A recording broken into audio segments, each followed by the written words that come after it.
menstrual cycles of transgender men, a $600,000 contract. We canceled another contract out of a university in the middle of the country that focused on getting more diversity, equity, and inclusion into our pest management industry.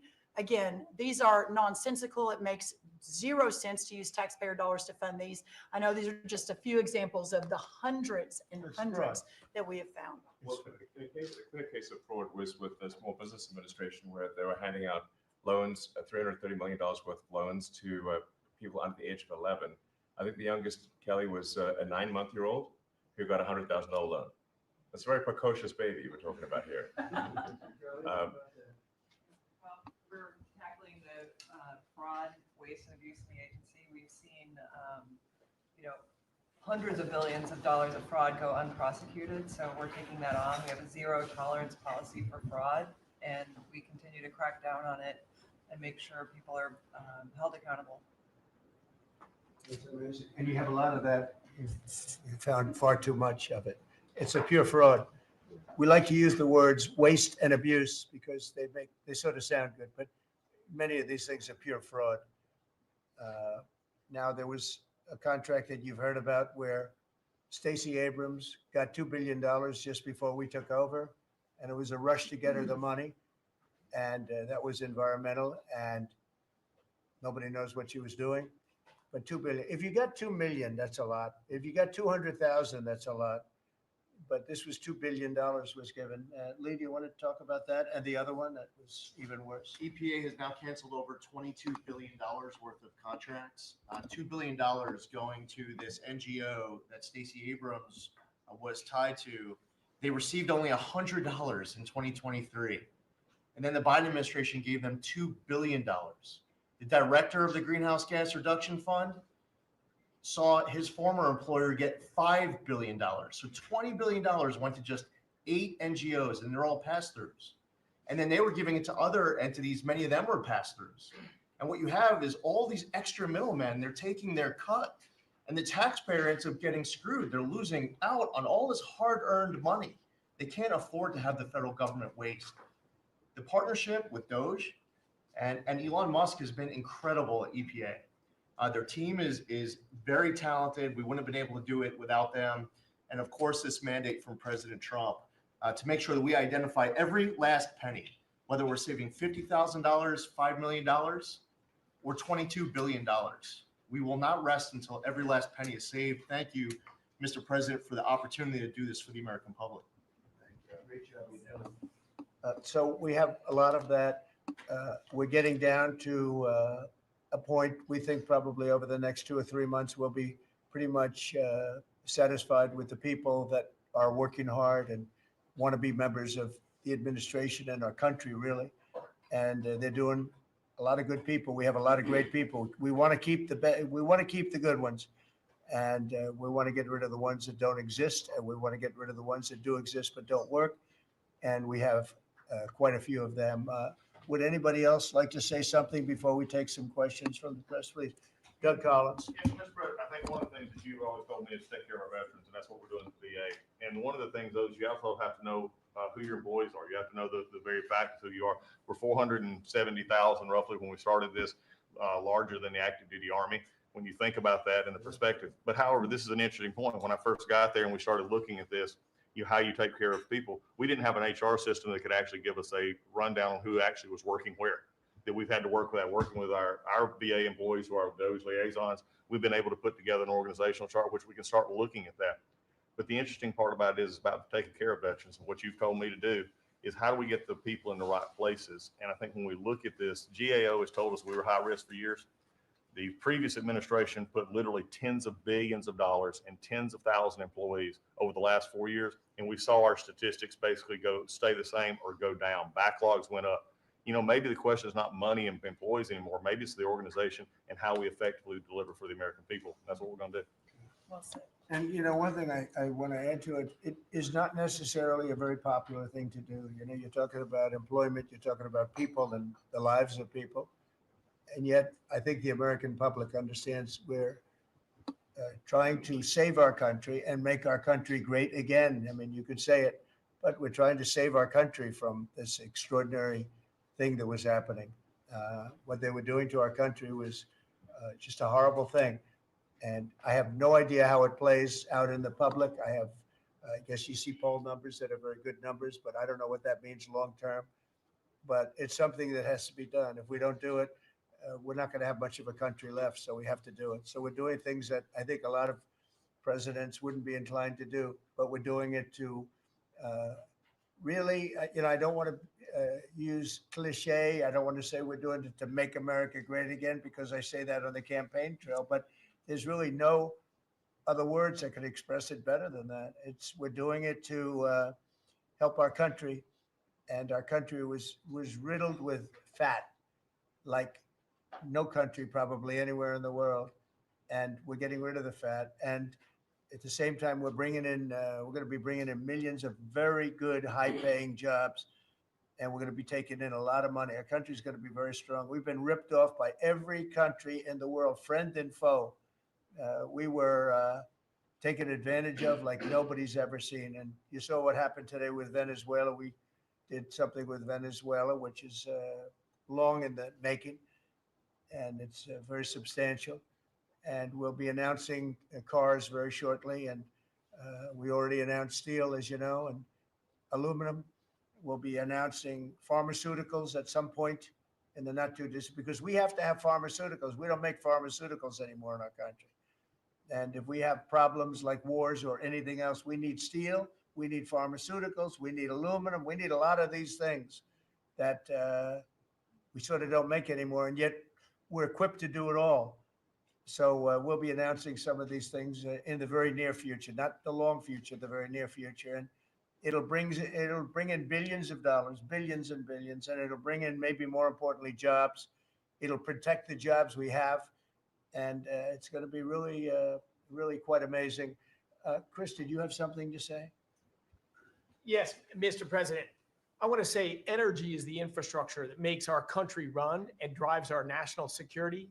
The Biden administration grew my department, the Department of Energy, by 20%, and expenditure much more than that, all in an effort to reduce the production of energy in the United States and to make energy more expensive. We are stewards of the American taxpayer dollars, right? That's the job of everyone around this table, led by you. We want to reverse that trajectory and care about every dollar an American taxpayer gives us, and are we using it for the benefit of Americans? Let me tell you one thing: huge growth in expenditures, huge growth in employee count. Puerto Rico, an American territory, had its electricity grid destroyed. They had billions of dollars in the Department of Energy to help Puerto Rico, yet they didn't spend that money, because that money would have meant more energy, more jobs, more prosperity in Puerto Rico. They wanted to have them as a poster child of wind and solar. This island should run on wind and solar. That just doesn't work. But they cared about politics more than the American people, and they didn't treat the dollars like they were their dollars. This table, the team you have assembled, we're treating the American dollars like they're our dollars. Thank you. You're doing a great job on energy, by the way. We have things happening with energy that will knock your socks off. A really amazing job. Howard, do you want to say a couple of words? Well, what is so exciting is April 2nd is just around the corner, and that's American Liberation Day. That's the day when the rest of the world starts to treat America with respect. And your leadership, understanding how the rest of the world treats us and what balance and what fair trade finally is going to be, is going to take care of America. It's going to launch the External Revenue Service to start to build the power and prestige of America back. And I'm honored to be helping you on that course. It's an interesting term, right? The External Revenue Service. We're going to take in a lot of money from the outside, and that's going to keep our taxes low, and I think getting a lot lower. It's going to be a lot of money, and the external will take care of the internal to a large extent. So I think it's going to be a beautiful transformation. Linda, you might say a couple of words. You've done so amazing. It's a 50% cut. And more importantly, we want to bring education into the states. We're at the bottom of the pack, but we're the most expensive per pupil. And we want to bring education back to the states where they can teach the students lovingly with their parents and with the boards and everything else. And They'll be every bit as good as these other countries. These states, these individual states will do a phenomenal job. You want to say something? Yes, sir. And if we think about education, if we don't address the issues in education now and start getting our scores up, what are we going to find our next generation after that? Where are our engineers, our doctors, our lawyers, our scientists, our AI and technical experts going to come from? We will go farther and farther down. And with everything else we're doing within our country, building manufacturing, bringing all of that back, if we don't educate in the best way we can, we will be lost. And those generations will be lost. It is, I think, the cornerstone of our culture and what we need to focus on.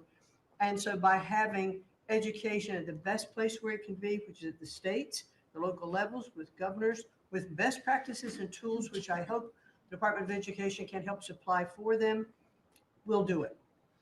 And Linda, as you know, the SBA has taken over her student loans, which is a lot of loans. It's a big job. And Kelly, we appreciate that. You're going to do fantastically well. And Bobby is going to be taking over their various medical aspects and health aspects of the educational process. So, and he's going to do a fantastic job of it. So thank you very much. Thank you, Mr. President. I just say that I'm very grateful to you and very grateful for the partnership with Doge, with Elon. We've identified extraordinary waste in my department and HHS. The expenditures, the budget of HHS during the Biden administration went up by 38%. The employees went up by 17%, and healthcare went down. We have 40 comms departments. We have 40 procurement departments. We have 40 IT departments, and we have 40 procurement, HR, none of them talking to each other. We are, with Elon's help, eliminating the redundancies. We are streamlining our department. We're going to go back to providing gold standard science. We're going to get the money to the scientists and to the patients rather than to the administrators and to the bureaucrats. And we're going to restore gold standard science, and we're going to make America healthy again. Thank you very much. It's great. If you might, Madam Secretary, say a little bit about what's happening and how well we've done at the border. Sir, this last week I was in Arizona, California, Alaska, and Florida, and CBP literally has almost 100% operational control of the border, which means that our country is secure and that we know who's coming into this country and that they love our country and they want to help keep it great into the future. We are, in the month of March, the last couple of weeks, increased our deportations by 50%. So we're now not even just getting the worst of the worst out. We're making sure that there's consequences for being here and committing crimes in our communities. And the numbers are continuing to escalate and to go up. Sir, this week I'm headed down to El Salvador. I'll be in the prison where we sent TDA members. I'll be meeting with the president and also Colombia and Mexico and talking about building these relationships so that we can continue to get people out of this country that don't belong here and take them home.